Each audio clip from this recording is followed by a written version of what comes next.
Venger lives rent-free in the minds of all of us who have grown up watching the Dungeons & Dragons animated show. That bone-white face and Peter Cullen's iconic voice were all it took to make kids get a taste of what real villainy is like. And for that era, this show was genuinely a little too dark at times, because I remember one of the episodes was nearly cancelled when the kids thought of killing Venger for good. I will discuss this in the video too, but majorly today I want to address a very gnawing question that I am sure a lot of you have. What actually happened to Venger at the end? Was the gang really able to off him, you know? Or is he still alive and terrorizing them? The animated show ended on a cliffhanger so brutal it still stings decades later, and the comics from IDW tried to pick up some of the threads the show never got to finish. So where does that leave our favorite evil sorcerer? I went a little too deep into the available sources we have, rewatched the show for probably the 99th time, and hunted down issues to find even a fleeting mention of the guy. Stay with me as I unpack almost 4 hours worth of deep dive in this video. Have no future. It's Venger! Run! Venger's fate depends on which continuity you follow. Right off the bat, I want to make it clear that his ending depends on which version of the story you are following, because there is no single definitive answer. Might seem weird to state this at the beginning, but I want to level your expectations about what I am going to discuss further, without beating around the bush too much. The original animated series ran for 27 episodes, wrapping up with The Winds of Darkness. Now you must be sitting and wondering, wait, that episode did not resolve anything, and you are absolutely right. Winds of Darkness showed no confrontation or redemption or even a final battle with Venger. And then IDW came along and threw him right back into the mix as an active character in their Saturday morning adventures comics. Alright, now that I have cleared this up, let us start digging into the show, the scripts, and the comic runs worth mentioning.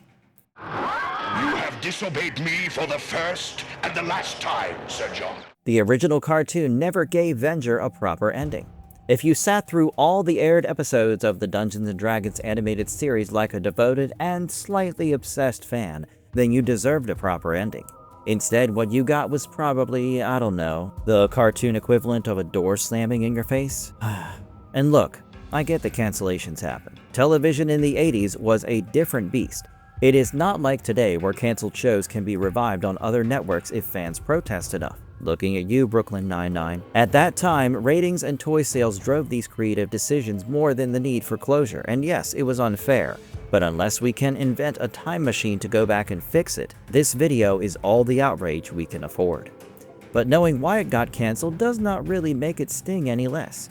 Venger was not your shallow, throwaway antagonist. He was the backbone of the entire show. Even with Tiamat being another important villain, it was mainly Venger who would drive the episodes forward. And he was the reason why the gang had to go on a dozen side quests every time they seriously considered finding a real method of getting back home. The idea that his story just stops in the middle with the children stranded in the realm and Dungeon Master still being his usual cryptic self, giving out anything but real answers, is just lazy. As I mentioned just a while back, The Winds of Darkness is officially the last aired episode of the show, not the finale, and I will dissect that shortly, because it deserves a second, closer look. But for now, we have to accept that the animated Venger has no clear on-screen ending. I will now take you through some of the most important episodes in the show that reveal additional details about Venger. I know none of these can make up for the loss that we do not get to know what happens to him, officially at least, but they paint a pretty comprehensive picture of him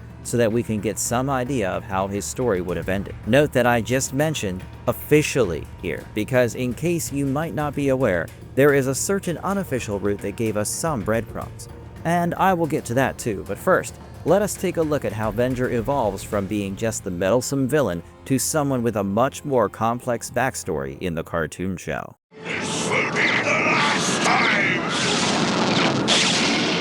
The Dragon's Graveyard reveals Venger's link to Dungeon Master. If you have not revisited this pilot in a while, fear not, for I am here to point out a few of the hidden details and plot twists that we saw here. It starts with the 6 kids finally coming across a portal to their world, showing the carnival in full glory. They just defeated a giant, so this comes as a massive relief, and they all sprint towards it. Bobby even says, "I am going to order the biggest pizza in the world." Unfortunately, like every other time, the portal vanishes right when they are about to step in. and Venger appears to throw more blows their way to trap them in the glacier. They make a narrow escape, but the morale is down significantly. Bobby, in a rare moment of weakness, calls for his sister and starts sobbing because he wants to go home. Finally, Hank stands up with determination blazing in his eyes and says that they need to get rid of Venger once and for all, as he is the only thing standing in the way of them going back home. Sheila points out that even the Dungeon Master cannot fight him, but Hank says that Tiamat can. The rest of them are shocked, rightfully so, because the dragon is not someone they should mess with.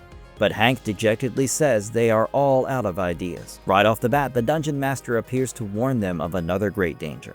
But Hank cuts him off and asks very simply how to find Tiamat and use her to get rid of Venger for good. This was really out of character for them, but I can relate. Episode after episode of being hunted, chased, manipulated, and terrorized by Venger will do that to a group of teenagers just trying to get home. So when they decide to go on the offensive, it shocks the Dungeon Master. In fact, this is the episode that was nearly cancelled because it was assumed that the idea of killing Venger was too dark to be part of a children's show. But again, can you blame them? I was just surprised it took them that long to get to that point. Anyway, when Hank asks for directions to find Tiamat, the Dungeon Master appears visibly troubled, and he even tries to dissuade them. But it does not work, so they are asked to go to the dragon's graveyard to fulfill their purpose. He does not tell them the way, however, and they end up getting ambushed by Venger as well. This only fuels their rage, and after getting trapped in a stone cave, they finally arrive at the graveyard, their destination. They find a bunch of extra weapons there, along with dragon skeletons lying around, and Presto comes across a huge conch-like thing, which he blows to understand what it does. The resounding sound momentarily stuns the group, and just a few seconds later, Tiamat emerges. She clearly did not appreciate being disturbed, so after attacking them a few times, she finally responded to their questions by saying that the weapons they were holding were more powerful in the graveyard. Powerful enough to beat Venger, but there is a catch. They will have to lure him to that place, and she cannot help them any more than that. While they muse over how to get Venger to come there, Bobby displays a strange kind of bloodlust that even surprises Hank. The ranger says, "No kid your age should hate someone this much." But Bobby simply dismisses him and says that he should be worried about Venger instead, for having hurt Uni severely. Tiamat, however, flies over to Venger herself and tells him he can gain the power he desires at the dragon's graveyard, and teleports him there. Naturally, the kids are surprised to see him appear out of thin air, and they start battling. Hank does manage to get the upper hand, but in the end, he decides not to kill Venger, because that would not make him any different from the sorcerer himself. And this is where the plot twist arrives. The Dungeon Master appears, heals Uni, and approaches Venger. He then says, "Rise, my son." And there is no explanation for this paternity reveal. It almost feels like it was said so softly that the kids did not even hear it. We just got to know that Venger is not just the bad guy, but this intimate connection with the Dungeon Master raises more questions. Why is the old man's son the villain of this realm? Did they have a falling out? And is this why the Dungeon Master looked so shocked when Hank expressed his desire to kill Venger? The very essence of what would have been aired in the finale can be traced to this episode. Welcome, Master. The Dungeon at the Heart of Dawn introduces a greater evil. In this episode, we come across a greater evil than even Venger, called the Nameless One. Technically, in the beginning, the Dungeon Master just calls this entity evil, and says that he wishes to rule over the entire cosmos. In fact, we also see Venger himself referring to this entity as Master, so it clearly establishes one thing for sure. Venger is not the final boss in the show. There is clearly someone over him, and when he attacks the realm, he is able to single-handedly strip both Venger and the Dungeon Master of their respective powers. Then the episode takes us completely by surprise because for the first time, we see the team working together with Venger to deal with the greater evil.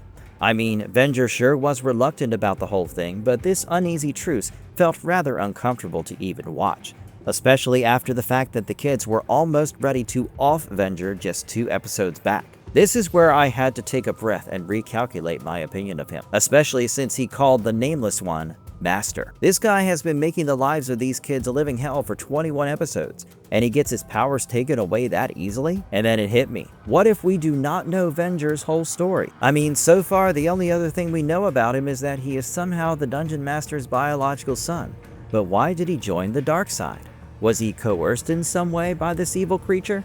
Mind you, this does not redeem Venger in any way, because he did not end up having a sudden change of heart after teaming up with the others temporarily. But this storyline did give some support to my theory that maybe his entire existence as the realm's primary antagonist might be connected to something even more sinister pulling strings in the background. At him. Citadel of Shadow expands Venger's family tragedy. We have already cracked the door open to uncover Venger's backstory, but now let's kick it down to learn a little more about him and his relationship with the Dungeon Master. This episode opens with Eric berating Sheila for blowing up yet another chance for them to get back, and she goes to sleep crying.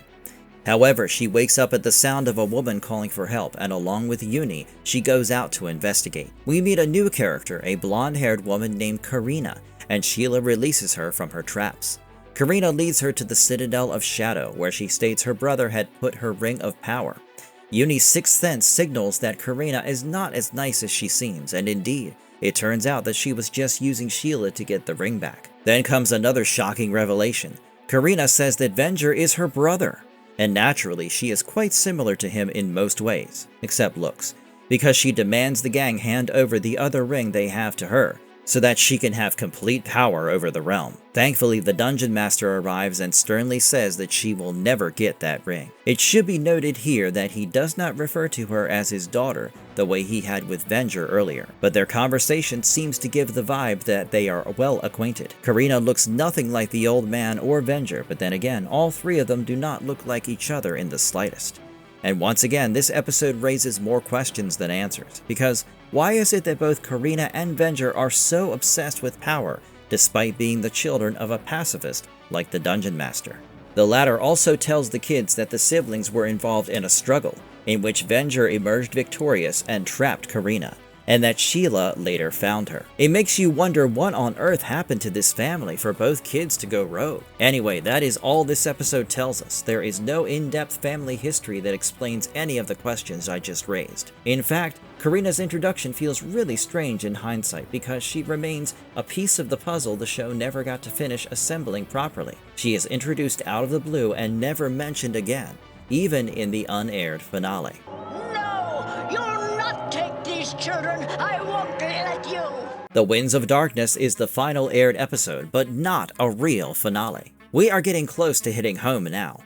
This was the last episode that was aired, and then the show just poofed without any concern for the fans who were left wide-mouthed. This was not even a cliffhanger ending, you know? This should have been the launching pad for the grand finale, where maybe the kids would have returned home, or maybe they would just end up there forever. But we got a whole lot of nada. Now, the episode itself is not bad. It gets the storytelling, suspense, and tension right, just like the other episodes. We come across a former pupil of the Dungeon Master named Martha, and the gang tries to take on the Darkling alongside her. But this was not meant to be the final goodbye, so it just feels like a sentence that stopped midway. So what we are left with is an episode that does its job perfectly well as an episode, not as a finale to the whole show. Venger does not get defeated here or experience any kind of redemption arc. He does not face any meaningful punishment for tormenting the kids for so long. Hank, Eric, Sheila, Bobby, Presto, and Diana do not find their way back home either. The Dungeon Master does not drop his cryptic act. Everything that the show had been building towards with the introduction of new characters like the Nameless One and Karina, none of that gets addressed.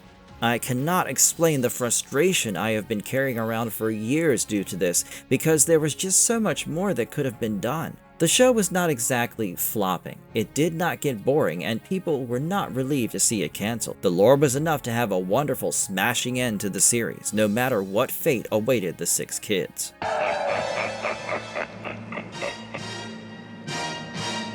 The intended finale, Requiem, was supposed to redeem Venger. Requiem is the unproduced finale written by Michael Reeves, and if you have not yet tracked down the script, then let me tell you what we were robbed of. It opens with Venger and Dungeon Master facing each other and making a bet. The former says that the kids survived so long in the realm only because they had the latter's assistance. So the old man says he will no longer help them to prove that the courage in their hearts was what got them through so far. The bet involves the kids taking on another day of fighting creatures with absolutely no help from the Dungeon Master. and if they succeed, Venger will give them the keys to return to their world. But if they fail, they will lose everything and their lives. What follows is a Hydra fight that goes badly enough that Bobby nearly becomes a meal, and when the kids cry out for the Dungeon Master's help, he refuses. He simply chooses to step back and watch them, and obviously that ticks the gang off in the wrong way. They feel betrayed because all this time that old man was the only person giving them some semblance of hope that they could go back. They start to question if the Dungeon Master is the real villain because he has so far not helped them meaningfully in their ultimate goal. And that is where Venger makes his entrance, ever the opportunist. He finds them at their lowest point and he offers them something Dungeon Master never has, a final way out. He asks them to travel south to the realm's edge, find a cenotaph, throw a mysterious key into the abyss, and once they have done all of this, he promises to send them home. This causes a schism in the group as well, because half of them think they should not believe anything Venger says, while the others are just too tired to play mind games and want to hold on to whatever little flicker of hope they have. This was Venger's plan all along, obviously, because he knew they would not be as strong if they were divided. But if you think from the perspective of the kids, it makes sense. The script does not frame this disagreement as one side being stupid and one side being smart. It just shows that these young people have been through a lot, and they are tired of making different calls under pressure. Eric forcibly tries to follow Venger's instructions, and Hank fires at him out of desperation to stop him. However, the shot deflects into a volcano, and what follows is complete mayhem. Amidst the eruption, the ash and smoke, each side believes the other has died. Eric and Hank both blame themselves, not knowing that everyone is alive and well. But the show must go on, so they grit their teeth and move towards the realm's edge from opposite sides. The scene once again shifts to Venger and the Dungeon Master talking about the children, and the latter says one thing that gives a hint of what is to come. The children will not just save themselves, they will also save Venger. Thankfully, the angst does not go on forever, and the groups finally meet each other at the entrance of the cenotaph. Hank is still apprehensive, but since they have come this far, they move on. A few monsters later, they enter the sanctum and Sheila finds a keyhole. The rest of them huddle around a sarcophagus that has the engraved figure of a man on top of it. And finally, the plot thickens. This carving turns out to be of none other than Venger himself, except he is not dressed like his usual sorcerer persona. He looks like a seasoned warrior, which makes the team wonder if it is even Venger. Opening it, Eric finds the key and tries to throw it over the edge. And even Venger appears before them and urges him to do the same. Amidst this chaos, Hank falls off the edge into the abyss before Eric can reach out to save him. This genuinely made me pause for a few seconds too, because how can Hank the Ranger just die like that? But I remembered that this is a children's show after all, so I kept going. Anyway, feeling guilty for doubting his friend a second time, Eric then decides to fulfill Hank's last wish by not listening to Venger and instead makes a run to insert the key in the keyhole Sheila had discovered earlier. A lot of things happen simultaneously, of course, but what is most striking is that Venger gets engulfed by light and transforms back into the warrior on the sarcophagus. Oh, and Hank gets pulled up too. He had somehow held on, and looking at the new reformed Venger, he says, "Our mission in the realm was not to defeat Venger, it was to redeem him." The Dungeon Master finally appears and tearfully thanks the gang for doing the one thing he could not do, even with all his powers. They've returned his son to him. This script also ties up loose ends from one of the previous episodes I discussed, where we got to know for the first time that Venger was acting under the orders of the Nameless One. The reformed version of him states the same, that he chose to follow the evil entity, and as a result, he was trapped in the sarcophagus for a very long time. So, what happened to Venger at the end of the show? Officially, there is no answer, as I have already mentioned, but this script was made to be aired sometime, but it just did not happen. And in this, Venger finds his way back to the good side and reunites with his father. This might not be the canon ending, but it is still something that gave closure to hundreds of D&D fans. Everyone say thank you to Michael Reeves.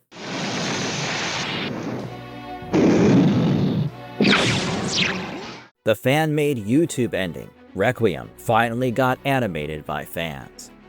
In case you have come across an animated version of Requiem on YouTube, you must be wondering why on earth I said that it is not canon. Well, what you have seen is a fan-made video. It was never aired on television, nor was it created by the same production team. It was just an adaptation of the script of the unaired finale we just talked about, created to give closure to all of us who personally felt betrayed by how the show ended. And before anyone rolls their eyes at fan-made, I want to make it very clear that this is not a sideshowy thing with incoherent dialogue over existing footage. This is a labor of love in the most literal sense. The fans who created this used existing footage, and it certainly does not have that polished feel that a studio production does. But hey, the studio production did not even bother closing the chapter properly. Geez, why are people so ungrateful nowadays? IDW comic continuity. Venger returns as an active villain. While the animated series left his fate hanging and Requiem remained the unaired answer to a question we have been asking for years, IDW Publishing decided that in 2023 that Venger should be brought back into the mix. Their Dungeons & Dragons Saturday Morning Adventures 2023 miniseries brought the original cartoon cast back in a brand new licensed story spanning 4 issues. And if you have read this before, you know that the art style, the character dynamics, all of it feels very connected to the unfinished show. People like us who grew up watching it felt that flipping through those pages hit a very deep nostalgic spot in us. In this story, we have our 6 friends get trapped in the realm of Dungeons & Dragons, and the Dungeon Master appears as well, cryptic as always. They have a number of adventures and some close calls with death as they battle monsters, but after a while, morale starts to drop. They start wondering if they are not destined to ever go back home, and if the rest of their lives just involve battling one monster after another until the day they finally run out of luck. It falls on Eric and Diana to keep the team strong, both physically and emotionally. And when they get trapped inside a dungeon, very original LOL, they meet this strange girl called Falona, who can perform magic that even stuns Presto. But trouble catches up soon enough when a fake Falona arrives and the kids just no longer know which one to trust. You can probably guess by this point that the faker is none other than Venger in disguise, and he tries to fight with the kids again to grab whatever power he has been on the lookout for since forever. Falona stands up to him with her magic, but she gets overwhelmed, so the others team up alongside her to just banish Venger to a different place for the time being. They accept that they need to get stronger to take him head on. Even with the dragon assisting him, which momentarily turns into a lizard thanks to Presto, he is banished. The group then finally requests Falona to send them to their home, since she has the power to create portals. Do they return home? Well, that is not the topic of our conversation today, is it? Venger does get poofed to some place, which the girl describes as the darkest, farthest corner she could possibly imagine. Now, I want to be clear about what this comic wanted to portray and what it clearly did not. It is not a replacement for the unaired episode. I know I said earlier it feels like a continuation, but it is not. It just feels like one. It firmly establishes Venger as the bad guy and gives him no redemption arc or backstory. And it also does not cancel out the fact that he got redeemed in the unaired script. Think of it as a love letter to the animated series, no more and no less. The writers behind these issues are David M. Booher, Kanto, and Sam Maggs, Rick and Morty, Ever After. All the art was done by George Camberes. When IDW published this, Maggs said, "As a lifelong D&D fan, it is an absolute dream to get to work reviving a childhood classic. It's been such a blast working with IDW and the fine folks at Wizards of the Coast to hone in on what made the Dungeons & Dragons Saturday morning cartoon such a cult favorite. Setting these characters up for a whole new run of stories has truly been a career highlight." Endless Summer is a bonus side adventure, not the main Venger story. I wanted to briefly point out that the Endless Summer edition of the IDW comic issues is just a side story of sorts. It does not really answer any questions about Venger or his fate. It is a story where our main 6 characters just try to let off some steam because battling monsters is definitely a very heavy workout. The issue focuses on how the kids miss their summer vacations back home because they are now trapped in a realm where vacationing is a one-way ticket to becoming some creature's dinner. So when they find a really pretty beach that can rival even the most serene ones on Earth, they decide to take a much-deserved breather and just relax. That is, until Eric comes across a baby dragon and their endless summer turns into a very different kind of hot. Fans have praised this particular issue a lot because it truly reminded them of the Saturday mornings they spent watching the cartoon. The art style is definitely very close to that, and there is quite a bit of action involved. Some have even said that it is so good that it could have been an episode of the original show. I know Venger had no role here, but I just wanted to point out that that exists. So in case you have not checked it out already, thank me later. Saturday Morning Adventures 2 uses Venger again as a major threat. Venger comes back in Saturday Morning Adventures 2, 2024 as the main bad guy, and this time he finally finds a proper way to take down the kids. He realizes that the Dungeon Master is the main reason why the gang never really gets into trouble, so he siphons off the old man's power to add his own, killing two birds with one stone pretty much, because this will get rid of the Dungeon Master and also give him a lot more power. Initially, even the old man does not recognize the source of his ailment, so the gang sets out to bring back the mystical healing staff, which can pretty much cure any condition. And that turns into a whole misadventure in itself, with Bobby suddenly joining a group of rogue pirates and leaving his friends behind. But since this is about Venger, I will not go into those details and spoil them for you. Anyway, when they finally retrieve the staff, the Dungeon Master reveals that it is Venger who is behind everything and seemingly dies in Hank's arms before he can tell them how to save him. And at that exact moment, Venger appears, gloating due to the fact that he has nearly amassed enough power to rule over the realms. Presto turns out to be the unlikely hero at the end, deciphering the final puzzle the Dungeon Master had uttered with his last breaths. He manages to take away Venger's combined power and channels that into the old man, hoping that it would be enough to revive him. Guess what? It does! The Dungeon Master then says, "Venger's magic now flows through me. So does his fate." Like a disgraced ruler who has fallen from power, Venger is treated like a common criminal and taken to the Luskan prison, from where it is unlikely that he will ever escape or manage to turn into the nuisance he once was. Very clear-cut ending, and a poetic one too at that. So you can say that in the IDW universe at least, Venger gets punished for his crimes, but there is no redemption arc. But it needs to be understood that these comics exist in their own licensed corner of the D&D universe, doing their own thing, and treating them as the definitive answer to Venger's fate would be missing the point entirely. Requiem is still the intended ending for the show alone, even though it is not canon and despite never being aired officially.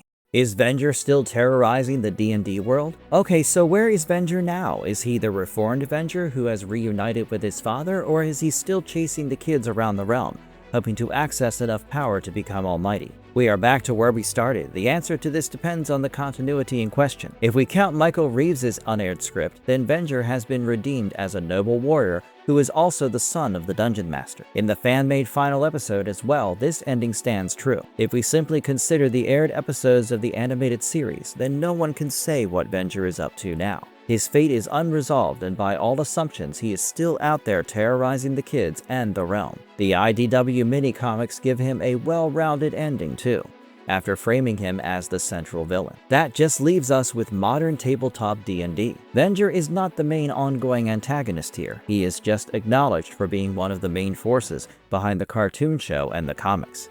He is not on the same standing as other bad guys and gals like Vecna or Tiamat, and his role is mainly limited to being a legacy villain. Venger is an antagonist who never got his intended ending, whose redemption remained buried in an unproduced script for years before being brought to life by fans who refused to take no for an answer. And it was largely because of them that we have the IDW mini-comics too, because there is no way a publishing house would take up the work of portraying a villain from an unfinished show unless they knew fans would eat it up. And boy, did we feast royally. If this rabbit hole hit you the way it hit me when I first went down it, there is plenty more where this came from. So make sure you subscribe to our channel and stick around.